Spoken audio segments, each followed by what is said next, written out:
तो दोस्तों मेरा नाम है राहुल। स्वागत है आपका टेक्निकल वर्क यूट्यूब चैनल पर। दोस्तों आज की इस वीडियो में आपको 3 एचपी, 5 एचपी, 7.5 एचपी या इससे ऊपर की जो एचपी की मोटर होती है उसमें रिले की सेटिंग कितनी रखनी है इस वीडियो में बताने वाला हूँ। जो 3 फेज़ की मोटर होती है वो डेढ़ गुना करंट लेती है जितने एचपी की मोटर होती है। यहाँ पर हम 7.5 एचपी की मोटर की बात करते हैं तो 7.5 एचपी की मोटर अगर डेढ़ गुना करंट लेती है तो ये हमारा 11.25 एम्पीयर के आसपास लेगी, मतलब 12 एम्पीयर तक की करंट ले सकती है। और जैसे-जैसे मोटर पुरानी होने लग जाती है, तो क्या होता है उसका लोड भी बढ़ जाता है, उस हिसाब से एम्पीयर ज़्यादा लेने लग जाती है मोटर। तो चलिए आपको प्रैक्टिकली समझाता हूँ। यहाँ पर जो आपको बेंटेक्स का ड्यूल स्टार्टर दिख रहा है, यहाँ पर एक कॉन्टैक्टर है जिसकी रेटिंग 40 एम्पीयर है और ऊपर वाला ये जो पार्ट दिखाई दे रहा है ये ओवरलोड रिले है। इसमें जो पॉइंट बना हुआ है यहाँ पर रिले की सेटिंग दी गई है। यहाँ पर जो स्टार्टिंग है वो 13 से है और जो लास्ट वाला जो इसका पॉइंट है वो 21 एम्पीयर है। जो इसकी रिले की जो रेटिंग है 13 से 21 एम्पीयर की है। और आपको ये वाइट वाला जो दिखाई दे रहा है पॉइंटर, इससे क्या हम रिले की सेटिंग करते हैं, जितने एम्पीयर पे हमें इसे सेट करना है वो मोटर की एचपी के ऊपर डिपेंड करता है कितने एम्पीयर करंट वो ले रही है। यहाँ पर जो हमारा सबमर्सिबल पंप है वो 7.5 एचपी का है। वो यहाँ पर इस ड्यूल स्टार्टर से कनेक्टेड है। इसे हम चला के इसके एम्पीयर लोड पहले चेक करेंगे, उसके बाद इस हिसाब से आपको समझाऊँगा कि हमें इसका कितने पे इसकी रिले की सेटिंग करनी है। और जो रिले की सेटिंग 21 पे हो गई है, वापस हमें 13 पे करना है। उसके बाद हम इसे चला के चेक करेंगे कितने एम्पीयर लोड करंट ले रहा है ये। जैसे कि मैंने अभी बताया था, ये जो हमारा ड्यूल स्टार्टर मोटर है बेंटेक्स का है और रिले की सेटिंग 13 से 21 एम्पीयर की है और ये 10 एचपी तक की मोटर के लिए हम यूज़ कर सकते हैं। ऊपर ग्रीन वाला बटन ऑन के लिए और जो रेड वाला बटन है इससे हम इस पैनल को ऑफ कर सकते हैं। तो यहाँ पर मैंने इसके कवर को निकाल रखा ताकि आपको रिले की सेटिंग अच्छी तरह समझा सकूँ। हमें क्या करना है, ये जो 3 वायर इसमें दिखाई दे रहे हैं, 3 वायर जो कनेक्ट है इसमें हमें लोड चेक करना है कितने एम्पीयर करंट हमारा 7.5 एचपी की जो इसमें सबमर्सिबल पंप कनेक्ट है वो कितने एम्पीयर लोड करंट लेती है। यहाँ पर जो रिले की सेटिंग मैंने आपको दिखा दिया 13 एम्पीयर पे अभी सेट कर रखा है। तो चलिए इसे ऑन कर लेते हैं। तो यहाँ पर पहले वाले बटन से ऑन कर देता हूँ। यहाँ पर तो मैंने इस पंप को ऑन कर दिया। देखिए यहाँ पर जो हमारा पंप है वो चल गया है।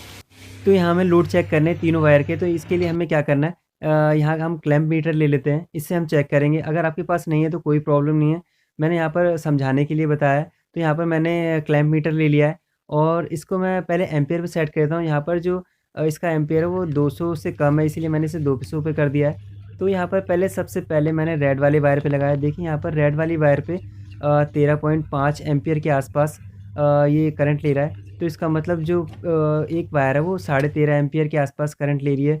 दूसरी वाली बीच वाली वायर पे लगा दिया वाई फेस पे। तो यहाँ पर जो बीच वाले वायर पे लोड चल रहा है वो 12 एम्पियर चल रहा है। और तीसरी वाली जो ब्लैक वाली वायर है जिसको हमने ब्लू फेस के लिए यूज़ किया है, तो यहाँ पर जो इसका लोड चल रहा है वो 11.1 एम्पियर चल रहा है, मतलब 11 एम्पियर के आसपास चल रहा है। तो यहाँ हमारी 7.5 एचपी की जो सबमर्सिबल पंप है वो 11 से 13.5 एम्पियर के आसपास करंट ले रही है। जैसे कि अभी मैंने बताया था, जैसे-जैसे मोटर पुरानी होने लग जाती है, उसके एम्पियर भी बढ़ने लग जाते हैं। यहाँ पर जो इसका जो लोड था वो 13 एम्पियर से ऊपर पहुँच रहा है, तो यहाँ पर हम इसको बंद कर देते हैं और इसकी सेटिंग को थोड़ा-सा और बढ़ा देते हैं, यहाँ पर 14 पे कर देते हैं। क्योंकि जो आर फेज़ पे जो लोड चल रहा था, वो 13.5 चल रहा था, यहाँ पर ट्रिप होने के चांस है। तो यहाँ पर मैंने इसकी सेटिंग को 13 और 15 के बीच में रख दिया, इसका मतलब इसकी सेटिंग को मैंने 14 पे कर दिया है। अब बात करते हैं, अगर आपकी जो मोटर है वो 3 एचपी की है तो उसके लिए हमें क्या करना है। तो 3 एचपी की मोटर जैसे मैंने बताया था डेढ़ गुना करंट लेती है, तो यहाँ पर जो इसके एम्पियर है वो 4.5 एम्पियर के आसपास करंट लेगी। तो यहाँ पर हम रिले की रेटिंग 5 के आसपास रख सकते हैं। अगर आपकी मोटर पुरानी हो चुकी है तो 6 या 7 एम्पियर तक करंट ले सकती है। यहाँ पर आपको एक स्टार्टर पैनल दिखाई दे रहा है जो कि एल&टी कंपनी का है और इसमें आपको कॉन्टैक्टर दिखाई दे रहा है और इसकी जो रेटिंग है 15 एम्पियर तक की है। अगर रिले की रेटिंग की बात करें तो यहाँ पर आपको ओवरलोड रिले दिखाई दे रहा है, जिसमें इसकी रेटिंग जो है वो 6 से 10 एम्पीयर तक की है। इसमें हम 5 एचपी तक की मोटर को चला सकते हैं। अगर आपके पास मल्टीमीटर या क्लैम्प मीटर है तो आप अपने 3 एचपी मोटर को चलाकर उसका लोड चेक कर सकते हैं। उसके हिसाब से रिले की सेटिंग कर सकते हैं। अगर नहीं है तो कोई प्रॉब्लम नहीं, आपको इसकी सेटिंग 5 से 6 के आसपास रखना है। अगर फिर भी मोटर ट्रिप होती है तो आपको इसकी रिले की सेटिंग को एक और बढ़ा देना है। तो यहाँ पर जैसे मैंने 7 पे कर दिया है। अगर 7 एम्पीयर पे भी हमारी रिले ट्रिप कर रही है तो हमें क्या करना है, इसकी रिले की सेटिंग को एक और बढ़ा देना है। तो इस तरह से आप अपने रिले की सेटिंग को कर सकते हैं।